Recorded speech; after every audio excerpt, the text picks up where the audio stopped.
era nga minisita w'e Kampala akulira ekibuga kya Kampala ndi musanyufu muganda wamwe mukwano gwammwe kyonna kyoyagala kyompita njagala kwogerako eri abantu nga mbategeeza kintu ekibadde kigenda mu Kampala n'emiriraano n'awalala wonna mu Uganda yonna ekyokuba nti tutereeza ebibuga byaffe era nga nsinziira ku kyayogerwa mu Paalamenti ennaku z'omwezi nga 24 April omwaka guno ku kintu kyekimu kubanga kyajja ku floor of Parliament ne bakyogerako nga bakomplaininga engeri gye tubali tukolamu ebintu bino ku bantu baffe. Ennaku z'omwezi 5 omwezi ogwokubiri omwaka guno gwennyini twavaayo nga Kampala Capital Authority ne tugamba nti tugenda kukola okutereeza Kampala, okuyigiriza abantu n'okutereeza emiddo gyaffe ne streets zonna eziyitibwako abantu n'okulaba nti buli muntu akolera mu kifo ekituufu. Era twavaayo n'okusomesa ne bwe twali tukyali mu January twali tusomesa nga KCCA era ne tugamba nti tugenda kwongera okusomesa bwe tajja wano mu kifo kyekimu twabawa wiiki 3 bantu basobole okwetereeza era buli lunaku twatambulanga n'emmotoka zaffe nga tubajjukiza nga tubagamba nnaku zisigadde 2 wasigadde 18 wasigadde 2 wasigadde 1 nebaza bannakampala kuba zagenda okutuuka ku ngalumu enkeera abantu twasanga ebintu babijjawo ku streets era enforcement yaffe yagenda okujja nga kumpi bagamba kuyisa mukka mu kisero kubanga baavaawo ate twafunawo politician bavaayo kwogera era netulaba nga ne social media yatuwagira kye twakoze nga waliwo obukaka mu Kampala era nga waliwo n'okuba nti abantu basanyuka nti obubbi bwakendera ku streets na buli kimu nga bwekyali kitambula.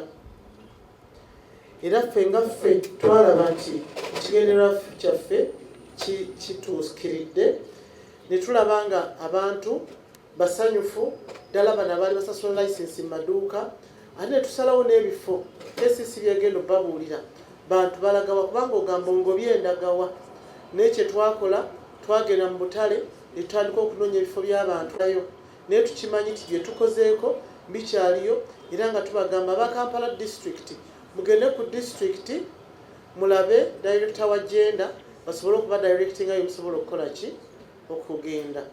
Ndi musanyufu ndi wamu ne minisita wa local government bayogedde byonna twakkiriziganyizza nabyo naye kyensaba atagezeewo mu local government ajje ku district ku KCCA tumulage wa wasobola okukolera okusinziira mu kifo ky'ogenda okubanga okoleramu. Second tumanyi nti ebifo tebisobola kubanga bimala naye tugezaako okulaba nga tunoonya open spaces tusobole okubanga abantu bakola. N'ekya Sunday market tukyakiriko lwaki tubadde situnaba kugulawo Sunday market nga tukyayagala tutuule nga ffe ne local government tulabe tunaakola tutya bwe tulaga waliwo kaabuyonjo bwe tulaga kasasiro bagenda musuula batya ani agenda okulongoosaawo era kye tuliko temulowooza nti twakyerabidde okulaba nga mufuna ebifo etukolerawo. Tugezaako okulaba nga tufuna open spaces ebifo ebyenjawulo ebirala nga bye tusobola okuga nti mujje mukole kimukole nga tugamba n'abatembeeyi bye twatutadde mu Gwanda market nemwe musobola okuddayo tugamba omugagga nayongera okutereezaayo ng'okuteekako shelter nemba nga mukolerayo n'obutaala obulala nga Wandegeya market Busafi market n'obulala bwonna muwino twayongeramu emidaala na buli kimu kulaba nga abantu bakola naye nga tuli wamu nammwe kulaba nti mukola bulungi era nga tulaba nti okuva lwe twakitandika ebyobulamu byatereera n'obuyonjo mu Kampala bwatereera tetusobola kwajjukayo tubadde tuwaatira amatooke ku streets nga tuyiwa myala tufumba emmere tuyiwa myala omukka musigiri okuvaamu guyingira abantu naye nga tutambula butambuzi ne tubirekawo ne tufumba ne tutambula. Nkimanyi nti ne minisitule ya local government Honorable Magezi yatandika ekintu ekyo era nga oba local government kubanga local goes etambulira wamu ne authority zemuyita wa local ze ndi authority so kakati naye we are sisters and brothers kubanga kyakolewe nange kyenkole wange so yatandika okugamba ba town clerks batandika okuimplementinga naye kikakasa nti waliwo ekitatambula bulungi nnyo kyetwagala tutereezeemu era ngamba nnyo aba local government munyamba nnyo n'aba enforcement officers baffe bw'oba okwata omuntu okwata muntu tokwata kisolo ne bweba nte ogikwata bulungi ne bweba mbuzi ogikwata bulungi n'oba ogenda gisala era tebagambye gitwala ng'ogikuba miggo kubanga ogenda gikola ki kugisala. Ngamba nnyo abaana bange aba enforcement kati kanjogere ku KCCA ti abantu mubakwate bulungi. Tosanga mukyala nga afumba emmere n'ogiyiwa ekyo eno ewaffe Buganda kikola ki kitta n'okutta kizira tebayiwa mmere n'ogiyiwa abadde alina emitwalo 2 gy'akozeseza mu capital fazali omuga nti gitunda okole ki enkya tokomawo naye wala abadde bakwata emmere ne bayiwa wala abadde batwala emmere ne bagiyiwa mu sigiri n'agitwala fazali omukyala muddiza ebintu abitwala wakafumbira oleme mutwala na bintu bye babakwata ekiro 6 ogw'ekiro. Ekyo kye tugamba eky'obuntu era nsanyuse nga ne minisita munnange akyogeddeko tubeere bantu abakwata abantu bannaffe tetwava mu nsi ndala kujja kukola ki kutwala abantu bano. Gavumenti yaffe terimu si yamusibira mu bbwa kugamba nti kaakati kyenjagala kyenkola ki kyenkola ekyo kigenda mu law enforcement officers wonna we bali. Nange nalabyeko awatali mu Kampala district yodde nga tebababuulidde bwe kiba nga kituufu kyabadde kikyamu bwe kiba nga si kituufu nga bagee baveewo ne batavaawo ekyo guba gubasinze. Naye tusaba local government ekole nga tuyambibwako naffe eno mu authority sobole okulaba nga tutegeeza ebibuga byonna mu Uganda wano kubanga face Uganda kati eri ku grade nate kyali wali bwe yakola ki mugenda ne mugaa nti Rwanda eri bulungi lwaki Uganda tugigamba ne Kampala ne Uganda eri ki so ffe nga balina face ya Kampala tulina okulaba nti bwe kimu kitambula Kampala leads and others follow. Si ekyo ffe tukutte oluguwa abalala ne bakola ki ne bakola nga ennaku z'omwezi 24 mwezi ogw'okuguno gwennyini gwe tulimu omu ku bannaffe yayogera Mwami Bahati Honorable Bahati ti gavumenti esazeewo okugoba enkola gye tubaddeko ey'okutereeza era abantu batandika okubanga baga nti kiwedde era ku Lwomukaaga njagala babuulira ti enforcement bwe yagenda okukwata abazze ku makubo bennyini beekwatira amayinja ne bakuba enforcement yaffe bantu bavayo na binubule balina amayinja ga minzaani balina amayinja gano aga bulijjo. I think you are not aware, Honorable Minister. Naye kyaliwo babakuba emiggo baali beetegese nga bagamba ajja wano bwe tukola ki kyali kikyamu nnyo era tetusaba kiddemu kubeerawo tusaba mumanye nti nno baba bali ku mulimu naye nga tubasabye babakwata empola n'okusomesa kweyongere mu maaso. KCCA ekyayongera okukola ebikwekweto ate ate ekyayongera okusomesa abantu nga bwe kibadde kiri basobole okuba nga bakola ki nga bamanya ki ekigenda mu maaso na lwaki balina okukolera mu bifo ebyo biteeseteese. Era kabineti eggulo yasazeewo n'egamba nti no tetugenda kudda mabega kyetwasalawo kyekyo tewali agenda kusazaamu ekyali kisaliddwawo mu kusooka era nga tugamba nti tukyakwasa empisa mu Kampala kulaba nga abantu bakolera mu bifo ebyo ebituufu. Tukolere wamu ne local government tusobole okulaba nga tutereeza Kampala n'emiriraano ne Uganda yonna kulaba nga tutereeza tulemate kuluzinga bye tufunye kulaba nga tubisimira mu ttaka.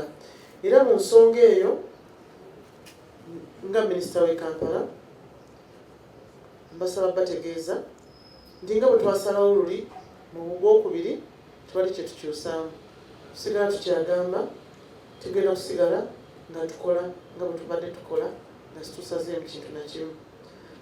Executive Director wa KCC tumusabye akole era asobole nga akola ku lw'abantu ne ku lwa KCCA ne ku lwa gavumenti asobole okutereeza Kampala. Namba 3 abantu baffe abakwasa amateeka aba enforcement balagiddwa okusigala nga banywevu mu kye bakola naye nga bakikola mu buntu era nga basobola okukwasa empisa buli kimu kisigale nga bwe kibadde. Abasuubuzi baffe tubabeere nga nabo bakkiriza kye tubagambye baleme kulwana n'abantu baffe tugenda banoonyeza bwe bakolera. Sunday market gye mugenda okumbooza Sunday market ejja kubeerawo naye nga tumaze okufuna empisa tulabe ngeri gye tugenda ogikwatamu na kifo kye tugenda obateeka nga local government minister bwayogedde titugenda kunoonya ebifo ebirala bitugenda okwongera okuteekamu abantu. Naffe tuli mu kaweefube anoonya ebifo byetugenda okuteekamu abantu baffe nga ne Sunday market bwekola. Tuyinza okukola kuba Sunday market ezo weekly market zeboogeddeko ng'eyali mu Kampala. Tukwasaganyizaamu ne security eri mu Kampala okulaba nti tuteekamu abantu ku Sunday market tusobola okulaba nga abantu bajja ne bakola ne tulongoosaawo ku Manda abantu ne bayingira Kampala nga basanyufu nga temulimu ate kibataataganya. Era tugamba nti abo bonna abagezaako okusendasenda abantu okudda ku nguudo abatakkirizibwa kukolebwa ebifo bino ebitakkirizibwa kukolera tujja kubanga tubakwata. Era mu ngeri eno nsaba bategeeza nti enforcement wabana abantu bakwasa empisa okusobola okusomesa abantu ku bya trade order n'omuntu yenna agezaako okwagala okutaataaganya tujja kuba nga tukwatagana naye. Ensembe yakagamba local government ejja kuba nga etwongera okutulungamya mu Uganda yonna. Tugenda kukola tutya kulaga kino ekintu kitambuza bulungi nnyo era nga buli muntu waali asanyuka nti munnayuganda era nga buli muntu musanyufu. Njagala bategeeza nti tetubabonyaabonya wabula tukitegezaako okutereeza eggwanga kubanga eggwanga etali mu mateeka teribeera ggwanga, eggwanga etali mu mpisa teribeera ggwanga.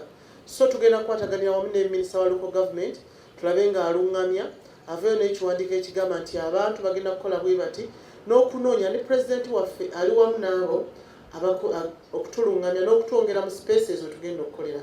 So fa njagala babulira nti nga KCCA Gabba market bagenda kugizimba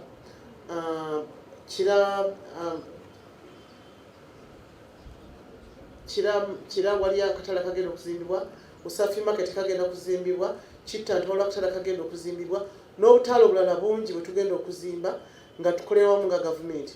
Ate president yaga tunoonye ettaka tusobole okufuna we tugenda okukola ki okuteeka abantu baffe. So kitegeeza tyali wamu naffe nga gavumenti okulaba nga tukolera wamu. Neyanza nnyo neyanza eri okulaba kutanda n'ensi yange. Only focusing on the traders, and yet the borders are not being regulated in a similar manner. I think you must have heard the Minister of Kampala mention this. She said, next is the borders. We are coming. We cannot do everything at the same time. Let's move. Today we are on the trade order. But part of the things that have to be improved to make sure that the trade environment is smooth, the traffic flow is smooth, is the border industry.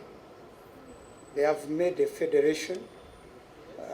They are getting organized. We are going to work with them. I know them as very responsible people. They are law-abiding. It's only that there are so many people doing the same trade. So let's now finish with the trade order. I believe we shall get there. We are destroying buildings, and yet some of the people have paid license for the businesses in those buildings. TC Chira, would you like to share your views on this? How are you handling a trader who had paid license, is in a kiosk, but the kiosk has to be removed? How are you handling that? Prepare, just let me... Minister, you spotted me. Yes, please. You spotted me. I say, Yeah. some of the destruction you've done. This is a town clerk, he's here. This is the person on site. Mwami Lwanga, abantu bafuna sente za PDM. Ale kakati mubalemeseza okukola. Teri yafuna sente za PDM kumenya mateeka. Onetera obuzibu nti Magezi ali ku mulimu gw'okuwa abantu sente bagende bamenye amateeka, akolere mu road reserve, azimbe oba akolere mu ntobazi. So it's not true. I think as we've agreed as a cabinet, we're also focusing on, okay, tugambye lekera okukolera ku street nayo lazeewa mukirize tukitegeke ekyo nakyo, but ekyo tekigaana omuntu yafuna sente za PDM emyaka 2 egiwedde akaseera ko kuzisasula katuuse ate nga twakuwa interest rate ya 6% ezitasangika. Please sasule sente n'omulala zifune. So saagala mwekweke mabega wa trade order tetuna sente za kusasula nedda baba.